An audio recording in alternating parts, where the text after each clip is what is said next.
Si uno cree en el bien y el mal, enséñame dónde está el gen o la partícula o el átomo de la maldad o del bien. Y hay gente que preferiría aplicar algo universalmente porque le conviene. Eso te iba a decir, sí. Vos podés usar cualquier Se puede usar cualquier moneda para firmar un contrato. Y eso incluye cualquier criptomoneda. La canciller habló de Bitcoin, pero después aclaró. No se le puede acusar de ser meramente pragmático. Quizás lo sea en parte, pero a él lo que lo impulsan son las ideas. No hay almuerzo gratis. Hola gente, bienvenidos a No hay almuerzo gratis. Mariana, Luis, y hoy episodio 190, por alguna razón, no sé. Episodio navideño. Episodio navideño y redondo, 190. ¿En el 200 qué hacemos, che? ¿Organizamos algo? Una fiesta. Digo yo. La fiesta de los 200. Invitemos por lo menos a los más fieles oyentes, a los que están desde el principio, o sea, 2 o 3 que mi abuela. El episodio 200 va a ser el episodio Omnibus. Si lo ven a Luis un poco quieto, no es que no esté con pánico escénico, es que tengo un problema de conexión. Está transmitiendo desde Venezuela, comprendan. Es lo que pudimos hoy. Bueno, este es uno de los episodios en que me encanta, porque yo simplemente me relajo, ¿sí? Pones a hablar al otro. Es como prender la radio y que hable el otro, ya está. Exacto, yo escucho. Sobre todo. Si lo hacen en piloto automático, claro, y volvés en hora y media. Tenemos a Sebastián, que es, a diferencia de nosotros, es un erudito. El tipo sabe de lo que habla, estudió los clásicos, domina varias lenguas. Pues vos le decime un tema cualquiera, el tipo te hace una disertación de horas. Hoy lo trajimos para hablar de un tema controversial. Nos va a poner en una situación, creo yo, complicada. Arriesgamos, miren lo que hacemos por nuestros oyentes, arriesgamos la cancelación definitiva de este programa. No nos importa, tenemos otras plataformas. En el peor de los casos... dicho esto, quiero aclarar además que todo lo que dice Sebastián, él se hace cargo. Nosotros no necesariamente compartimos, de hecho vamos a disentir seguramente, pero primero quiero presentarlo formalmente.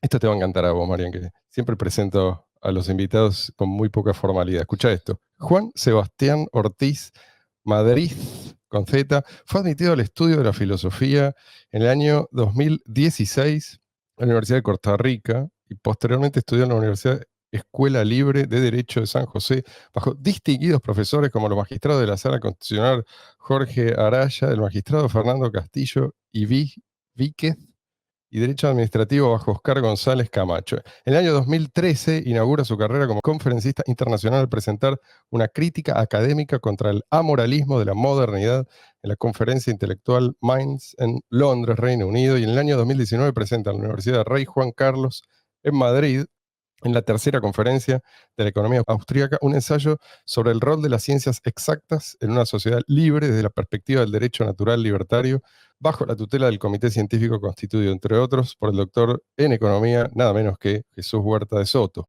Actualmente vive en los Países Bajos, se dedica a la investigación independiente sobre el derecho natural. ¿Qué tal? Chupate esa mandarina. Vos sabés la palabra en neerlandés para feo. No. Lelijk. No, ¿en serio? Sí. Lelijk. Qué maravillosa coincidencia. Sí. ¿Sabes qué? Seba, porque vamos a empezar por esto. Porque acá tenemos un montón de feos entonces en el Banco Central. Nunca te pregunté, Seba, yo hace muchos años que lo conocí a Seba. En ese momento, vos eras un ateo más, se puede decir. Sí. El año de 2011 nos conocimos, por ahí. Claro, más o menos, sí. Por ahí. Creo que un poco antes, un poco antes. Pero no sé si fue de golpe en realidad. Ahora me estoy preguntando esto. ¿En qué momento vos te convertiste? ¿Esto fue un proceso? ¿Fue un momento así de iluminación? Al cristianismo. Claro. A ver, a mí me bautizaron mis padres en la religión católica y hubo un lapso, es decir, un momento en el cual flaqueó la fe y hubo un momento muy de moda entre el año 2000, 2009 al 2011, en donde estaba muy de moda toda la literatura de Sam Harris, de Richard Dawkins, la influencia a través de Stefan Molyneux en YouTube, de Ayn Rand, del ateísmo militante. Y por lo tanto, yo que tendría ahí 21, 22, 23 años, y yo claro, me dejaba acarrear por la ideología.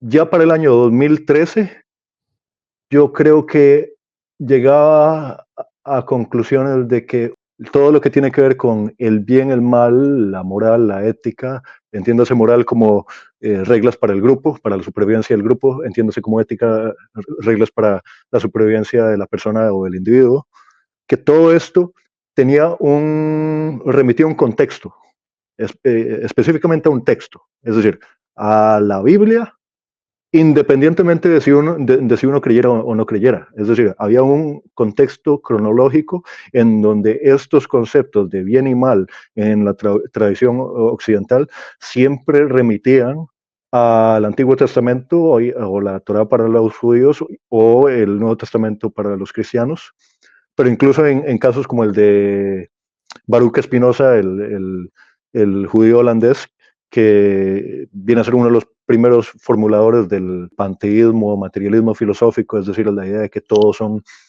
materiales, tejidos, átomos, y que por lo tanto no hay una dimensión metafísica.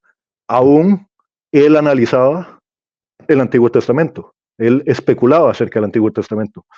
Y definitivamente hay algo interesante acerca de que la retórica del bien y el mal en su manifestación en el mundo político, jurídico, cotidiano, siempre hace referencia a algún tipo de texto. Esto era algo que hablaba Leo Strauss, el pensador también judío norteamericano, que pareciera que los pensadores y los filósofos no estaban hablando directamente, que siempre hacen referencia a una serie de textos y alusiones a alegorías y moralejas contenidas en los textos. Entonces ya para el año 2013, cuando fui a dar la conferencia en Londres, creo que se llamaba La anticiencia del escepticismo moral. Y el problema principal que yo veía es que efectivamente, si uno cree en el bien y el mal, enséñame dónde está el gen o la partícula o el átomo de la maldad o del bien. O cómo pesas o bajo qué microscopio atómico o eléctrico identificas el bien o el mal de una manera material. No, siempre estaba...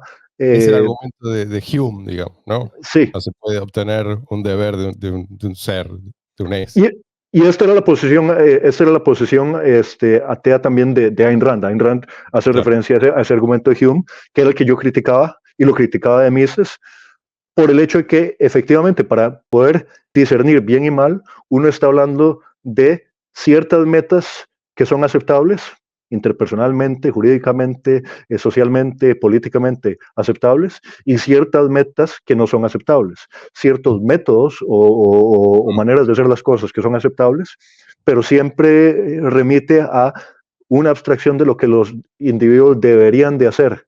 Entonces siempre es deontológico, no es algo que se reduzca a un material, a algo hecho físico. Si entiendo bien, entonces fueron argumentos, se puede decir, teológicos, no fue una revelación lo que a vos te convirtió.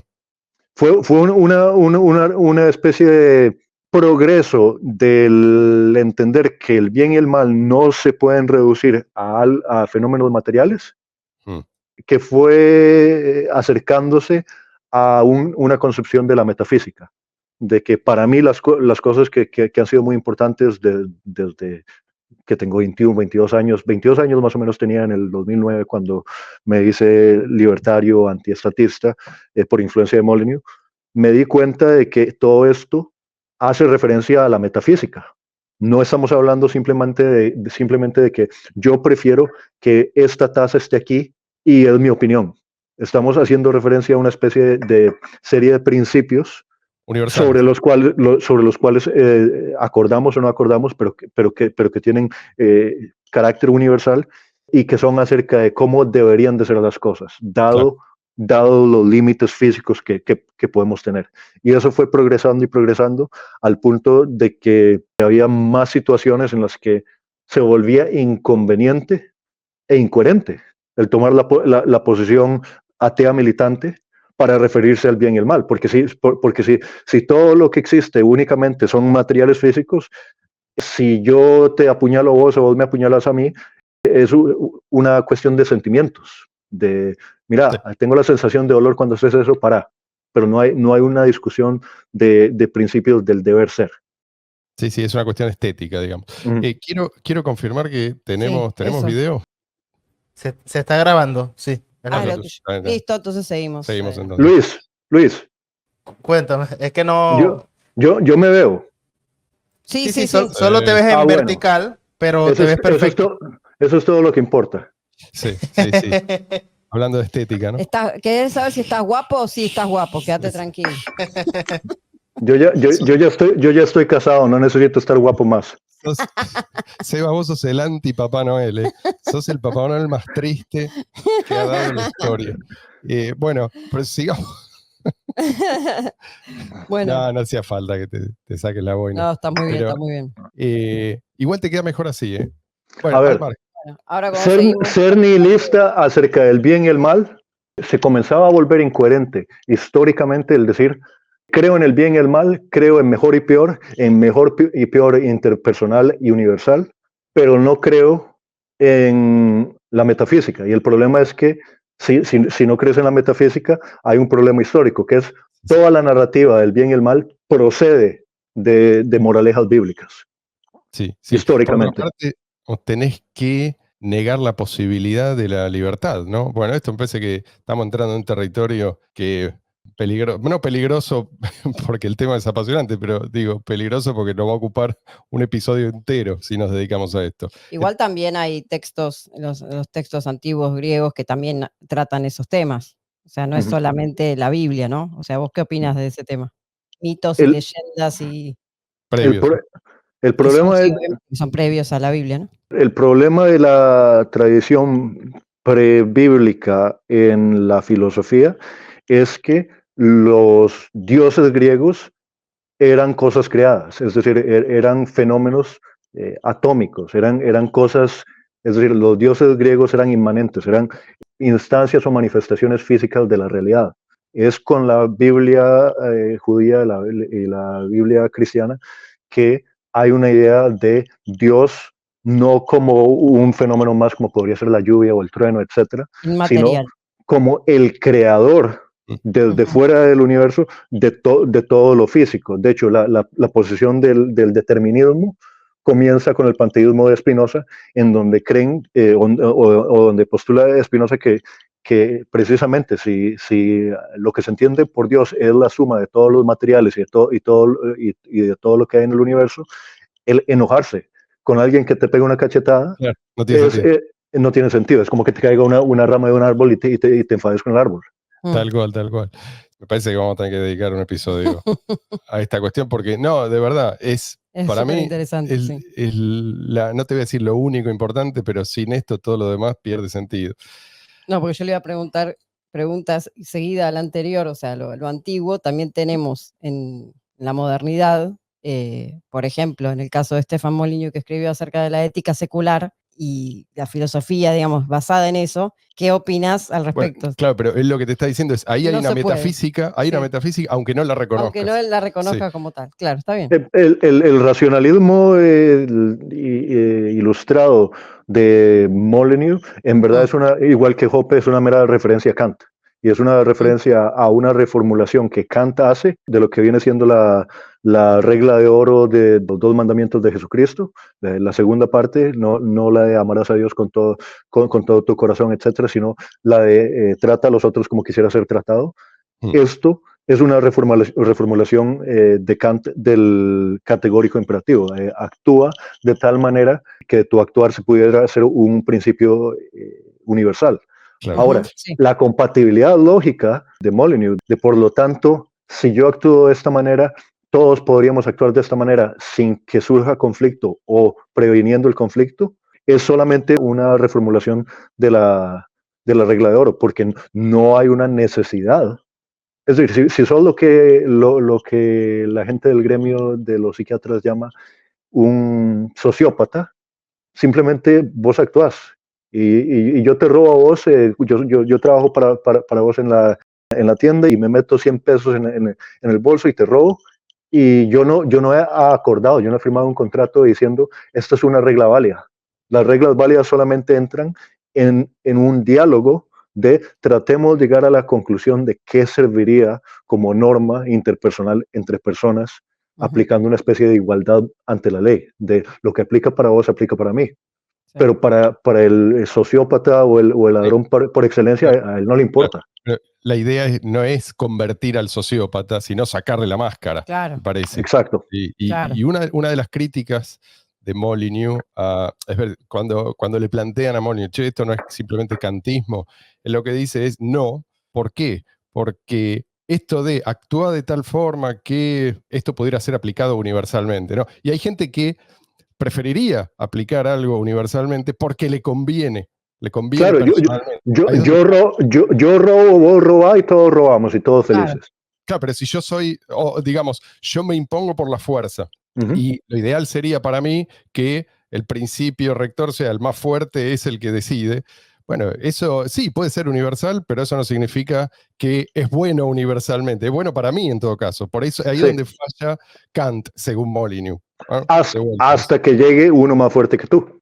Hasta que llegue uno más fuerte que yo. Sí, sin duda. Pero digo, no es un buen principio para organizar una sociedad. Más allá de esto, no, digamos, es algo que termina siendo contradictorio. Pero bueno, de vuelta. Esto es una larga digresión. Así que hablemos de Milei, que es más entretenido. Mira, viejo, yo estoy arriesgando el pellejo aquí.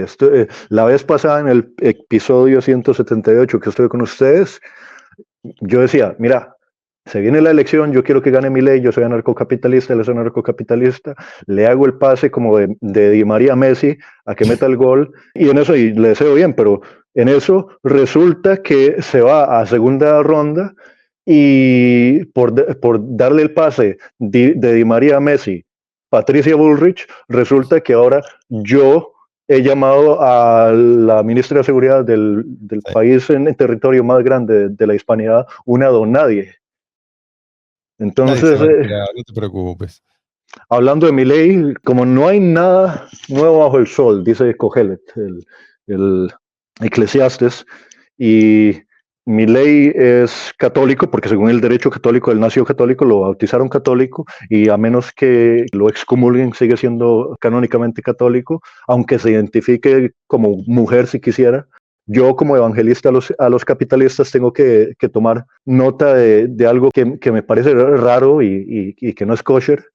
Y lo que quisiera hacer hoy es una especie de reivindicación. Los que hemos estudiado derecho se acuerdan de las legisacciones, las acciones del derecho romano, y la reivindicación es cuando me robaron algo y entonces digo, no, esto es mío. Y el caso es que yo creo que el mundo occidental libertario, dentro de lo que pueda llamarse libre, el mundo libre, le pertenece a la cristiandad. Y bueno, Milei es un político ahora. Milei es político ahora. Y decía Hans Hermann Hoppe, el profesor en economía y filosofía, a cuya reunión anual, la Property and Freedom Society, yo fui 2 veces, en el año 14 y en el año 15, él decía que como la democracia no es aristocracia, es decir, arete es virtud, kratos, cracia, poder, aristocracia sería el poder en la mano de los más virtuosos. En la democracia, él escribió un libro que se llama Democracia, el Dios que falló, dice que el mejor demagogo, impostor, mentiroso es el que va a tender a ser elegido. Y no hay mejor mentira que una media verdad o omisión cautelosa. Y entonces, por eso hoy yo, a pesar de que apoyo a Milei, quisiera aquí presentar una crítica, no solo personal, sino general, acerca de cosas que a la mayoría de las personas les valen un pepino y que les son inconsecuentes, pero a mí no. Y mira, quisiera comenzar diciendo que, mira, ese señalamiento de la virtud propia con el Mossad y Zelensky y la Reserva Federal puede que sean buenas y cautelosas medidas geopolíticas para que no te traigan abajo las fuerzas del infierno, mientras haces las reformas que tenés que hacer por los argentinos. Después de todo, mira, esto es lo que hizo Franco durante su poder en España, en términos de política exterior después de ganar la Guerra Civil Española. para no caer mal y contener al exterior, mientras él ejecutaba el llamado milagro español de la Fiat llegando de Italia a instalar la SEAT en Valladolid, etc. Milei puede que ahora esté, no sé, guiñándole el ojo a los poderes hegemónicos del mundo. Perdón que te frene ahí. Vos lo que sugerís es que en realidad esto es una cosa estratégica, que a él por alguna razón le conviene, que es un cínico, que él hace lo que hace. Es una de otra. Una o una tercera excluida, pero es o bien entras en teorías o especulaciones conspiratorias acerca de que, mira, a Milei ahí lo puso la Mossad o la CIA, etcétera, y desde siempre Milei fue una especie de personaje creado internamente, lo cual a mí me parece poco probable o al menos improbado. O Milei es muy listo, está al tanto de lo que es la geopolítica, de lo que es la ciencia política, la administración política de un Estado, además de ser en principio libertario, además de ser economista, y sabe quién es el jefe del mundo hoy por hoy. Los gringos, el Estado norteamericano, la Reserva Federal, etcétera. Y tal vez es simplemente un gesto sincero.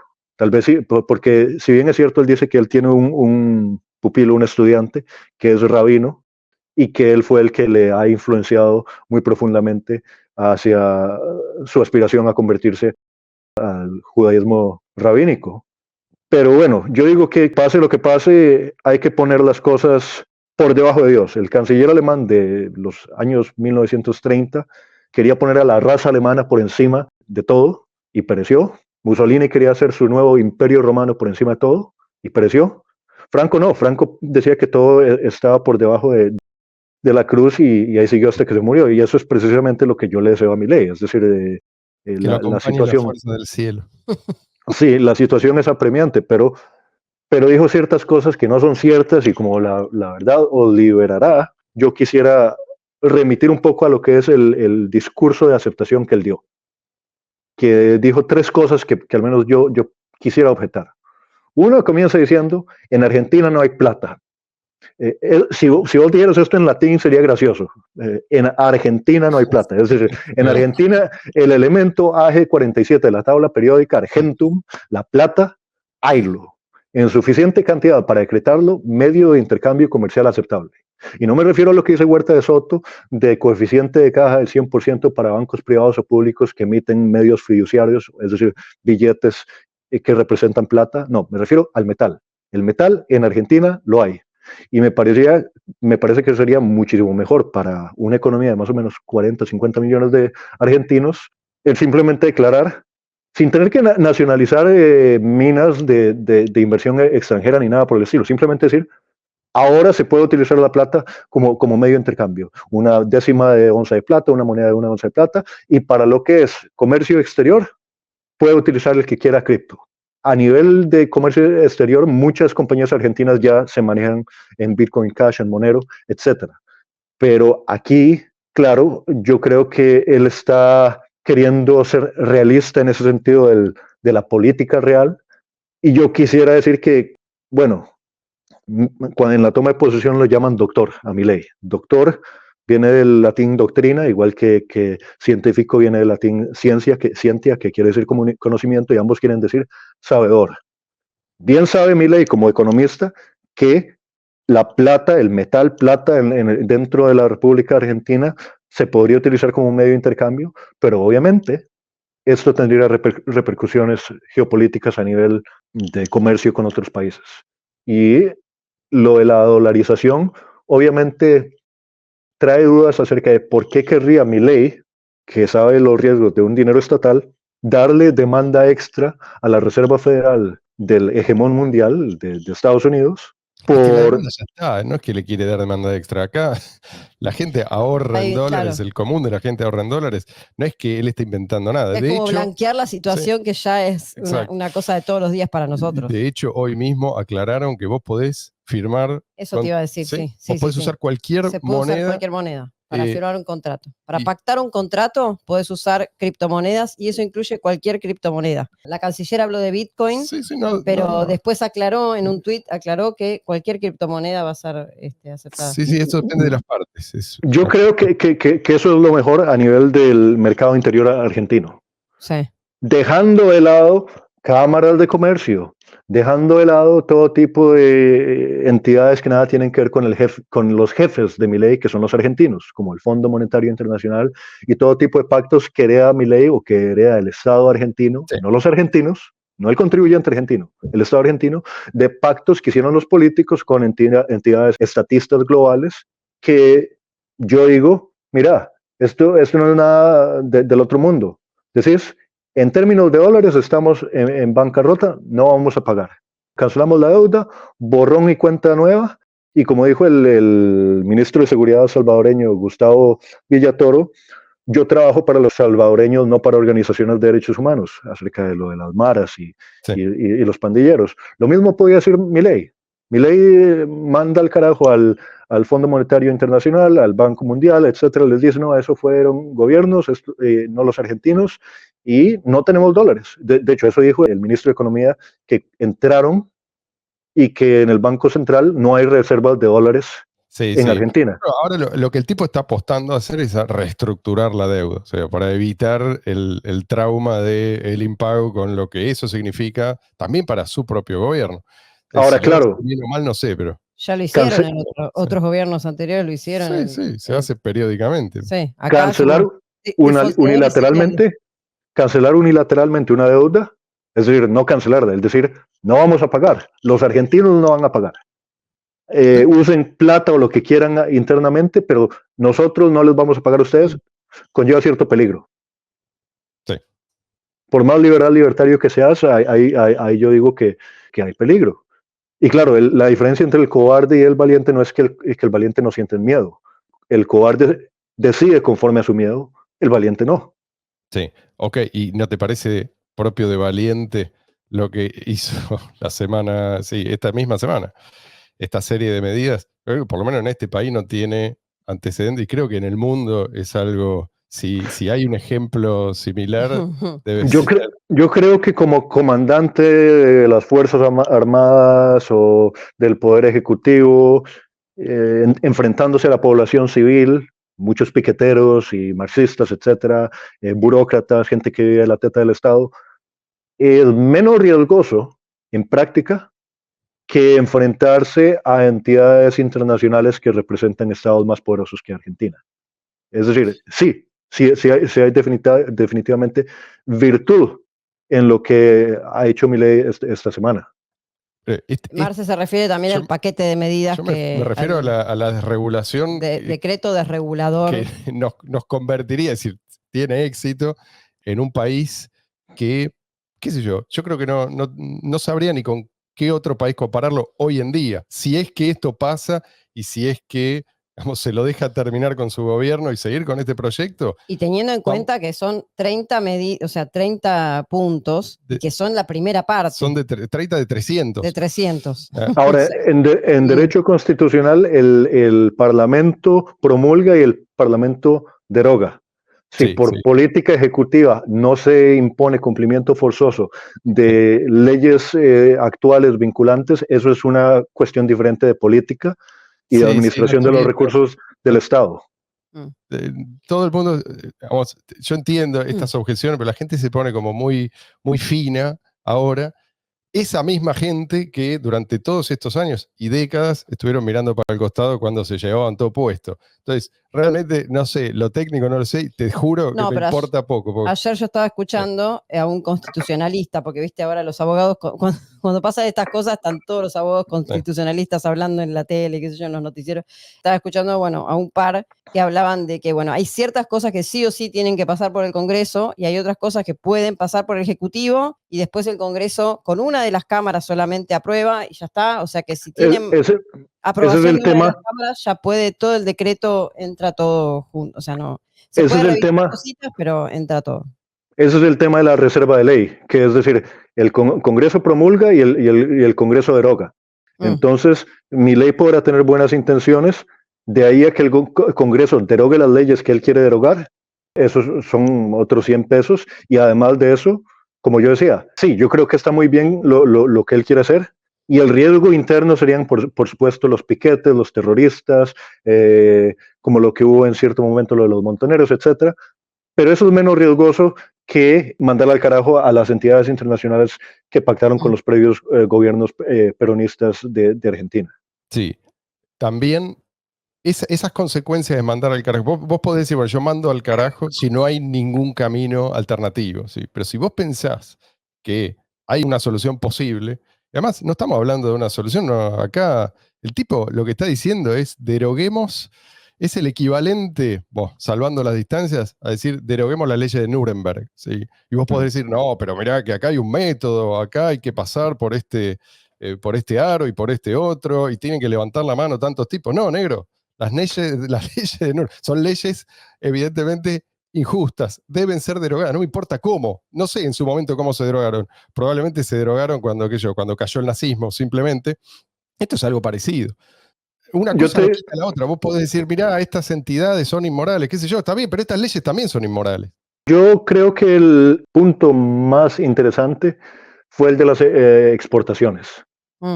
El quitar todo tipo de traba para las exportaciones, porque eso hace de Argentina un país extremadamente fuerte. Si a eso le quitas gran carga impositiva sobre la agricultura en Argentina, vos tenés un país capaz incluso de la autarquía en el peor de los casos. Es decir, si le hicieran un mega corralito mundial todos los estados a una Argentina libre, Argentina tiene en Bariloche incluso un reactor nuclear. Es decir, Argentina tiene muchos recursos, una población calificada, tienen manufactura de automóviles en cierto momento en Argentina, etcétera. Entonces, Argentina podría sobrevivir sola. Pero obviamente lo del cómo lidiar con los pactos que han hecho previos gobiernos con lo que podría llamarse el Estado mundial es algo que yo creo que definitivamente implica más riesgos para Milei que cómo van a reaccionar los argentinos si pasa la serie de reformas que está pasando. ¿Cómo van a reaccionar? ¿Cómo van a reaccionar? Vos decís los argentinos. ¿Qué argentinos? Los argentinos lo votaron. La mayoría de los argentinos lo votaron. Claro. No es lo que nos venían diciendo y lo que nos dicen desde que los argentinos estatistas y violentos como el tipo que le tira una botella a la cabeza. Hace décadas que nos vienen diciendo ganen las elecciones. Bueno, ganamos las elecciones. Ahora sí, es nuestro turno. Vamos a ver, si sale mal, sale mal. Fenómeno, quédate con este país y la gente que lo votó probablemente se va a terminar yendo a otro. No sé. Pero ahora ¿viste? Negro, cerrá la boca. No me confundas, yo estoy a favor de lo que Milei hace y propone, pero definitivamente solamente toma una bala. Y es decir, ya en primera instancia un tipo le tiró una botella, y en Argentina hay mucho sentimiento arraigado de sindicalismo, de corporatismo, de marxismo puro, de marxismo del viejo y añejo. Sí, pero esos vos cuando decís, él eligió como a la víctima más fácil, ¿sí? Eligió a un adversario menos peligroso para él. En realidad no son víctimas, son victimarios. Esto parece que es importante. Con eso estoy de acuerdo. Simplemente, viste, está buscando la más fácil. No es nada, absolutamente. Si fuera fácil, lo habrían hecho otros gobiernos, de ninguna manera. Claro. Esto es tan difícil que pareciera prácticamente imposible. O sea, estamos todos acá mirándonos unos a los otros. ¿Es real esto? Acaba de pasar. Y el tipo va, y me parece que, para volver a la fuerza del cielo, hay que estar medio loco, como vos lo quieras ver, ¿no? Hay que realmente creer, hay que estar convencido de que vos tenés protección celestial para hacer algo así en un país como este. Entonces, me parece que la gente que lo acusa de mesiánico o de estar chiflado, no se da cuenta de que hay alguien que tiene que, digamos, este proceso, yo no sé si tiene lugar en ausencia de una persona como Milei. No estoy yo de esta manera abrazando la teoría del gran hombre, ¿no? Que es necesariamente, pero sí es cierto que en momentos críticos de la historia una persona te puede cambiar el rumbo. Y creo que este es uno de esos momentos. Esa es la intención, y yo espero que se manifieste y que se solidifique y que llegue a su consumación, pero definitivamente no va a ser sin riesgos y retos. Es decir, seguro. Pero aparte, mismo vos hablaste del discurso inaugural, del discurso de su asunción como presidente, y lo primero que dijo fue eso, o sea, estamos en una situación de emergencia, no, bueno, lo que vos decías, no hay plata, es la realidad, no hay plata. Y cuando dice no hay plata, incluso dice, no hay más plata para repartir, no hay más plata para, o sea, todo lo que se venía haciendo acá, la fiesta de imprimir billetes y tirarle a la gente, o sea, muchas de esas cosas, o sea, se terminó todo eso y a la gente, a mucha gente le cayó mal, a otra le cayó como diciendo, bueno, sí, hay que decir la verdad. Y mucha gente dijo eso, ¿no? Se puso de este lado, decir, hay que decir la verdad, estamos en esta situación y va a ser difícil. Y te digo que conversando con la gente en distintos lugares, cuando voy a algún negocio a comprar o algo, mucha gente, hay un nivel, yo te digo lo que se vive acá, ¿no? Hoy en día. Tenemos una inflación ahora de 30% aparentemente por mes. Va a ser enero, febrero, se calcula eso, entre 20 y 30% por mes. No estamos en una hiperinflación todavía y la idea de ellos es que no tengamos una hiperinflación, pero o sea, estamos a niveles altísimos. Pero de todas maneras, hablas con la gente, te digo, en la verdulería, así, o sea, un lugar random con gente que no conoce, y la gente dice, bueno, tenemos que pasar esto, hay que, o sea, hay como una sensación de que, bueno, estamos mal, hay un montón de cosas que están mal, los precios aumentan todos los días, pero vamos a estar mejor. Hay mucha gente Claro. que Sí, antes el ánimo era lo otro. escucho, Era, lo escucho. ¿viste? Vamos a ir a peor y hay que asumirlo. ¿Qué vamos a hacer? Esto es así, este país es así, y si querés algo mejor, andate de este país. Ahora Claro. eso cambió. Sí. Si te vas por la estadística, si te vas por la estadística, este ha sido el presidente más votado de Argentina, entonces no me sorprende que haya una unificación nacional de apoyar a Milei. Eso no me sorprende para nada. Lo que yo digo es que definitivamente ahí es donde no creo que vaya a ser tanto el reto, como dice Marcelo, porque la gente ya está harta y quiere prosperar, como vos comentás. Ahora, donde yo veo el reto más grande, por ejemplo, yo decía, hay plata, hay el metal plata, pero digamos que en vez de hacer un peso argentino adecuado a una tasa verdadera, tasa de demanda verdadera de dólares por el argentino promedio, incluso algo a lo que yo me pondría, un peso avalado en plata, ahí ya comenzas a tener enemigos fuera de Argentina. A los argentinos no, obviamente un estándar de plata para el peso argentino, con o sin banco central, es decir, emitido público o privadamente, pero avalado por plata, haría de los argentinos extremadamente ricos y subiría la demanda de plata internacionalmente, que es algo que también se produce en Argentina, pero donde yo veo más posibilidades para frenar a Milei no son los piqueteros, es donde los intereses de los argentinos, que son los intereses que persigue Milei, no concuerden con los intereses del sistema internacional de política que hoy preside. ¿A qué te referís? A ver, es obvio que hay algo extraño que Bukele, que es étnicamente palestino, se decante en contra de Hamas, que Milei aproveche para darle la menora a Zelensky. A Zelensky, que lo criticaba a Jope el año pasado en su reunión Property and Freedom Society como una marioneta más de la OTAN y de la Unión Europea, de que Hunter Biden y muchos de los secuaces de Biden estaban presentes en Ucrania con lavados, muchos en cripto, de dineros estatales robados. Es decir, hay más de lo que es puramente economía austríaca e ideología libertaria e intereses del sector privado y el argentino promedio. Es decir, Milei trabaja dentro de un contexto. Como dijo Putin, si quiere dolarizar, que dolarice, pero eso le costaría algo de soberanía argentina, en el sentido de que estarías utilizando. Ya lo utiliza el pueblo de manera libre y por su propia cuenta.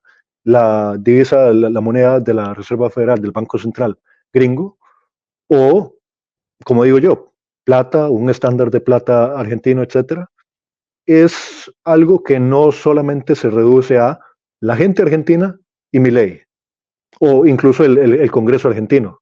Hay otros jugadores a nivel internacional que yo sé que les ha visto las caras, es decir, hay gente que se pone muy conspiratoria a decir, mira, Milei estuvo en el foro muy El famoso. World Economic Forum, sí, pero Sí. fue eso hace 30 años. Y yo digo que lo que no me queda claro es la sinceridad o la cautela de Milei. Definitivamente creo que le está jugando un póker interesante, pero al menos a nivel interno de Argentina yo creo que es muy posible que tenga las de ganar, que se preste para poder ser reelecto, para poder hacer las reformas que quiera hacer, como lo hizo en cierto momento Lee Kuan Yew en Singapur. La diferencia es que Milei es obviamente más completo desde el punto de vista económico, sabe qué es lo que hay que hacer. Entonces, en concreto, Seba, ¿cuál es tu objeción? Es decir, Milei sabe mucho para tener ciertos desplantes que son raros sin aludir a ningún tipo de teoría conspiratoria. Es decir, por ejemplo, en la Asunción dice colonia española, con el rey de España atrás, cuando el gobierno izquierdista de España no envió un delegado, sino que fue el rey en representación de España. Pero, es decir, nosotros los españoles americanos nunca fuimos de España, éramos España. Al que no le conste, que lea la primera constitución común, la constitución de Cádiz de 1812, o que le pregunten al historiador argentino Patricio Lons. Igual cuando dice un país de bárbaros, que en el siglo XIX pasó a Milei de ser un país de bárbaros a uno de los mejores países del mundo. Pero, a ver, a este porteño hay que decirle que es más nutritivo, los ñoquis o el asado, porque antes de la independencia, Argentina no era un país de bárbaros. Bárbaros fueron los que trataron de atacar el puerto del Río de la Plata en 1806 y en 1807 y los que se robaron las Malvinas. Es decir, esto lamentablemente huele demasiado a esta reescritura de la historia estilo Ministerio de la Verdad de Orwell, y si no, mínimo a ese enciclopedismo de Cicerot y otros francmasones independentistas a lo Bolívar, y es una narrativa que más o menos va así. La cristiandad de antaño era lo peor, antes de la Revolución Francesa, antes de la Revolución Industrial, antes del secularismo y el materialismo ateo de pensadores como Marx y Spinoza, y el libre comercio no existía. No había libre comercio hasta que escribió La riqueza de las naciones Adam Smith. No había la patata que venía de las Américas a Europa a través de España y que por ejemplo, salvó a Irlanda cuando Inglaterra se robó a Irlanda. Entonces, ahí es donde yo digo, lamentablemente, hay una especie de teoría o narrativa de la historia que Milei abraza, que no es necesariamente cierta, pero que tiene ciertos temas, ciertos leitmotivs, ciertas melodías que son muy típicas del pensamiento ilustrado post-independencia.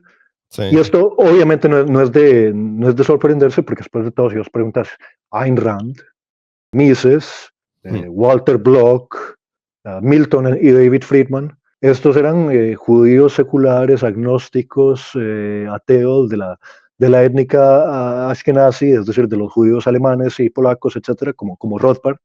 Pero bueno, Dios me libre, un antisemita. Es decir, y esta es una cosa que yo quisiera dejar clara aquí, que hay una impresión actualmente, especialmente entre la izquierda globalista, geopolítica, multiculturalista, socialdemócrata, de que el que no es sionista, el que no es pro religión judía, es o antisemita o es seguramente antisemita y un malagradecido con gente como Mises, que tienen la llave mágica para la sociedad más perfecta, alcanzable, el liberalismo secular occidental. Y yo digo que no. Yo he estado leyendo un libro de filosofía de este profesor Kinehin. Librito. Se llama La medida invisible, arqueología del bien y el mal, de Andreas Kinehin. Y él es profesor de filosofía del derecho neerlandés. Dice en la página 14, y aquí traduzco a grosso modo, la traducción es mía: en el siglo XVII comenzó el ataque contra la tradición europea, conocida como la Ilustración. Fue un nombre que los atacantes se dieron a sí mismos para ponerse en una luz como los buenos y a sus opositores como los malos, cuando ellos, los ilustrados, fueron los que, siguiendo sus propias luces, trajeron siglos de oscuridad. Y obviamente aquí ya sabemos a lo que nos referimos. Nos referimos a la concepción moderna de la nación-estado, que se establece con la paz del Tratado de Westfalia. Y hay un muy buen profesor de Derecho Natural que es carlista, se llama Miguel Ayuso Torres. Es interesante porque él fue el primero en publicar a Huerta de Soto. Cuando Huerta de Soto estaba joven, este profesor Miguel Ayuso Torres, en una publicación que se llama Verbum, publicó un artículo de Huerta de Soto, y yo una vez le escribí cuando estaba estudiando Derecho, y me dijo, no quiero tener nada que ver con el libertarianismo. Y a pesar de eso, él ha hablado acerca de cómo en la tradición hispánica, no la tradición europea, de más allá de los Pirineos, sino la tradición hispánica, tanto en la península ibérica como en las Américas, no era estatista. La concepción del Estado moderno no es auténticamente o tradicionalmente hispánica. Ahí les voy a pasar un enlace de un muy buen video de 11 minutos en donde él dice que él especulaba en cierto momento de que pudiera ser, él no lo afirmaba que fuera, pero pudiera ser que hubiese sido una ventaja esta forma de comunidad política diferente dentro de la hispanidad. Pero lo que concluye Kinnigan en su libro es que el camino hacia adelante es el camino de vuelta, que tanto el Estado como el mercado son caras de una falsa dicotomía o de la misma moneda, y que en tiempos modernos ha venido a desplazar la comunidad, la polis, la comunidad política, el asentamiento humano, la familia, que capitalismo y socialismo, mercado-estado, por sí solos son una falsa dicotomía. Es decir... Sí, ya escuché eso de boca de otro. Sí, es una Ahora, falsa dicotomía. Digo, ¿por qué la gente tiende a escapar de los países socialistas? Cuando el socialismo es coherente, digo, no, pseudo socialismo. Lo que él huye hacia sociedades capitalistas, sí es una falsa dicotomía. Él ha leído a Rothbard, él ha leído a Mises, etc. Gracioso de que el tipo fue campeón de levantamiento de pesas aquí en Holanda, pero en una entrevista le voy a decir que después de haber leído de que él fue a la universidad, de que tenía una crianza católica, después fue a la universidad, fue brevemente socialista, después se hizo liberal en el sentido de Hayek y Mises, y que estaba familiarizado con Rothbard, etc. Y él dijo que en cierto momento comenzaba a oír lo mismo que él creía, y que ahí comenzaba a decir, no, yo dudo de mí mismo. Y obviamente él no argumenta a favor del socialismo, Sí. pero él dice que deficiente queda el mercado por sí solo si no hay un contexto de la vida cotidiana, intergeneracional, en donde hay, ¿qué era el mercado en la tradición europea? En el fin de semana o a mitad de la semana vos ibas al mercado, que era el gobierno eran las cortes. Sí. Pero en ese ámbito no es en el que nos movemos diariamente entre amigos y familia, sino que nos movíamos dentro de lo que él llamaba Jerusalén y Atenas. Y él dice que el modelo a seguir no es ver en el Estado, obviamente el Estado no resuelve los problemas, aunque sea un Estado ideológicamente capitalista, sino en la filosofía. Y yo creo que la mayor victoria que ha tenido la humanidad en la figura de Milei es el de la filosofía, el de que ideas filosóficas tengan un efecto sobre la administración política de un Estado, de uno de los estados más grandes del mundo. De Milei, justamente lo contrario a lo que algunos dicen. El tipo no se le puede acusar de ser meramente pragmático, quizás lo sea en parte, pero él lo que lo impulsan son las ideas. Y esto es lo novedoso, porque hemos tenido antes, Menem sí era un pragmático, no tenía idea. Cuando el momento que llegó al poder, él no llegó con un programa ni con ideas muy claras. Él hizo lo que tenía que hacer, y quizás por eso terminó como terminó. Pero acá estamos frente a un fenómeno completamente distinto.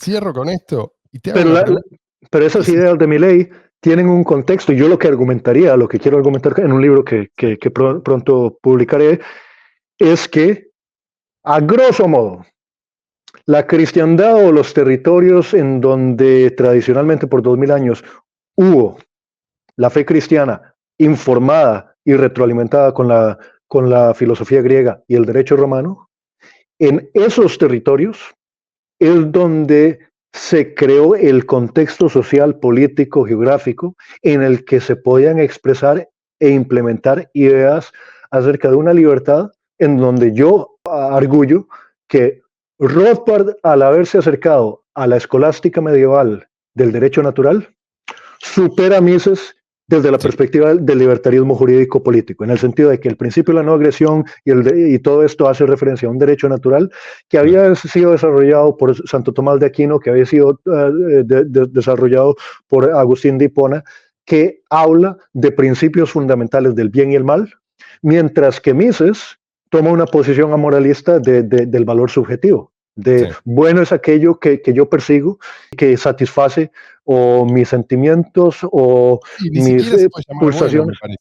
Ni siquiera descarta esos términos. Él dice, este es mi objetivo, punto. Hasta ahí llega el análisis. Y el capitalismo es simplemente la acumulación de medios, capitalizar. Mira, si yo me robo tu billetera, yo he capitalizado.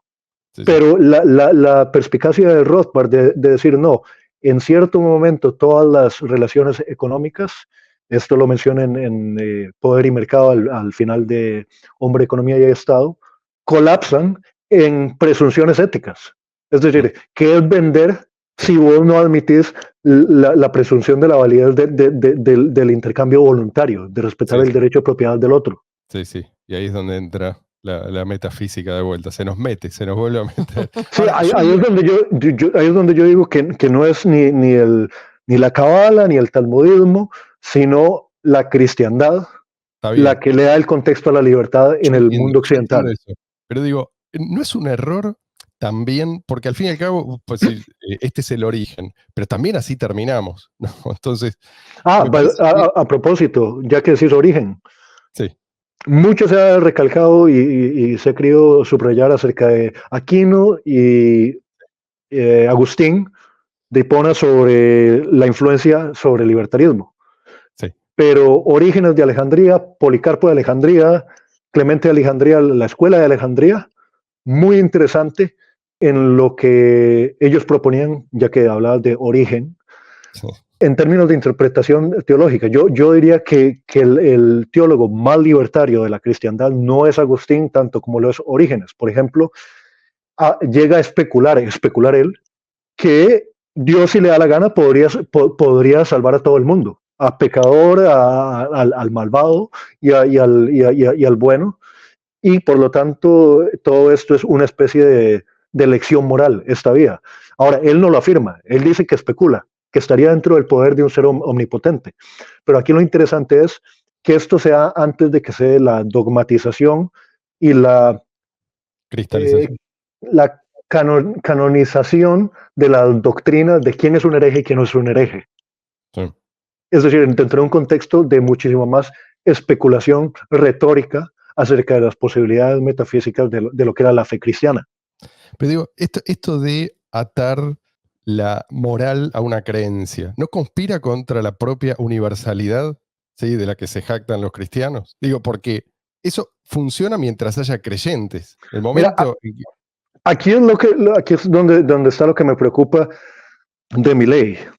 Y no digo únicamente que me preocupa por su alma, y porque yo le sé el bien, sino por el hecho de que es gracioso. Es decir, es gracioso cuando dice las fuerzas del cielo y cita Macabeos. Macabeos es un libro deuterocanónico, es decir, los protestantes y los judíos, porque este es un libro que pertenece al Viejo Testamento, no lo consideran parte de la Biblia.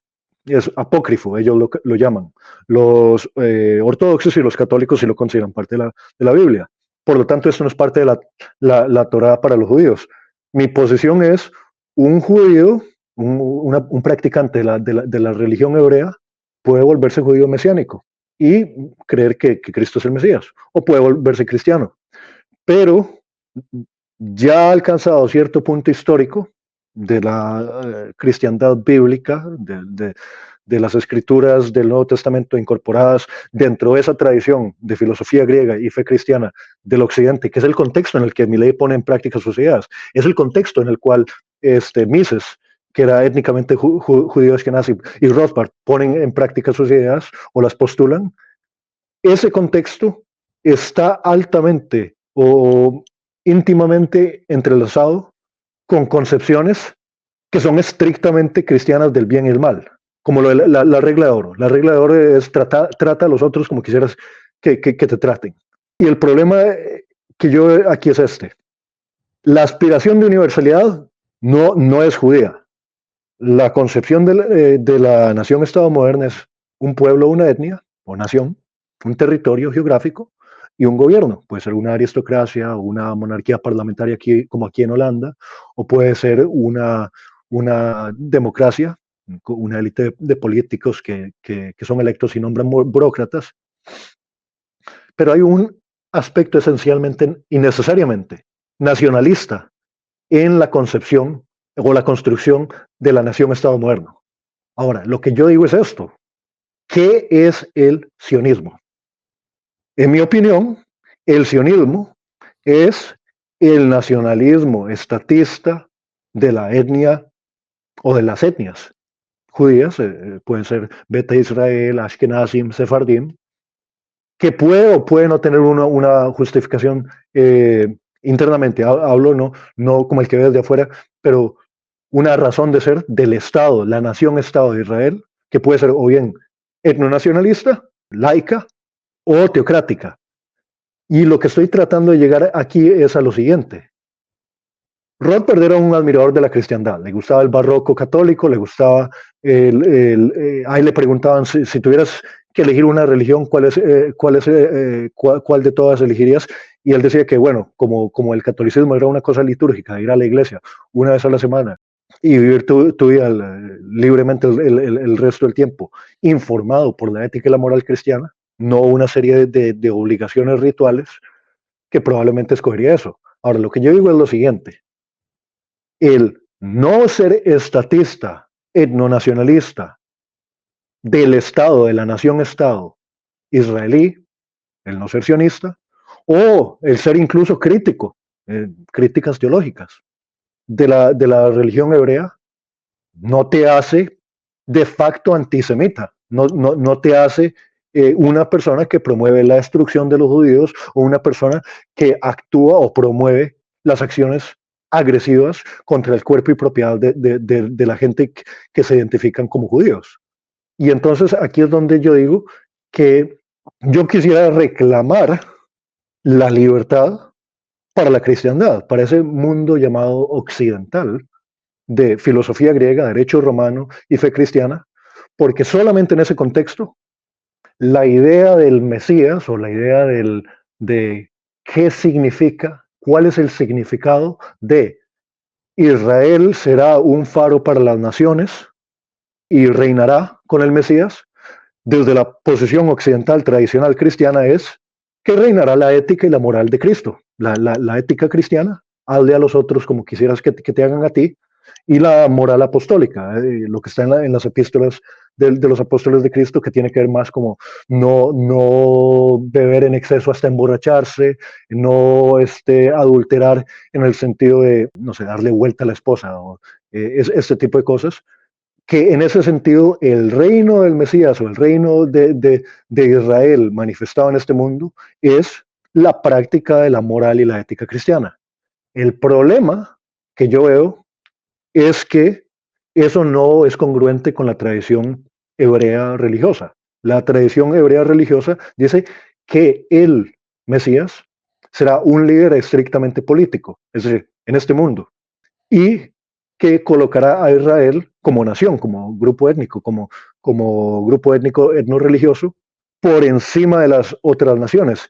Y ahí es donde yo creo que quedan más vulnerables los de religión o etnia judía a estar constantemente esperando al gran hombre apropiado o correcto para la faena, para la labor. Y a estas alturas históricas, donde ya hemos tenido Napoleones, donde ya hemos tenido Che Guevara, donde ya hemos tenido estas figuras megalomaníacas de los grandes hombres, se presta mucho para que haya el gran hombre estatista que sabe qué medidas tiene que tomar para arreglarlo todo. Y aquí es donde yo creo que sí hay que tener más confianza en los mercados, en las relaciones voluntarias entre las personas argentinas en el sector privado, dentro de un contexto de familia, dentro de un contexto de comunidad, de respeto al prójimo, y no tanto en lo que pueda o no pueda hacer mi ley. Eso es lo que yo opino. Vamos a tener que ir redondeando, no, vamos a tener que poner punto final. Hay mucho para masticar y para procesar. Así que vamos a ver qué es lo que comenta la gente. Pongan sus comentarios acá abajo.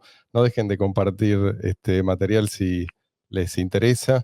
Y no dejen también de poner sus likes, de seguirnos. Les deseamos lo mejor para ustedes y para los suyos en estas fiestas. Y escuchen que Sebastián tiene algo para añadir.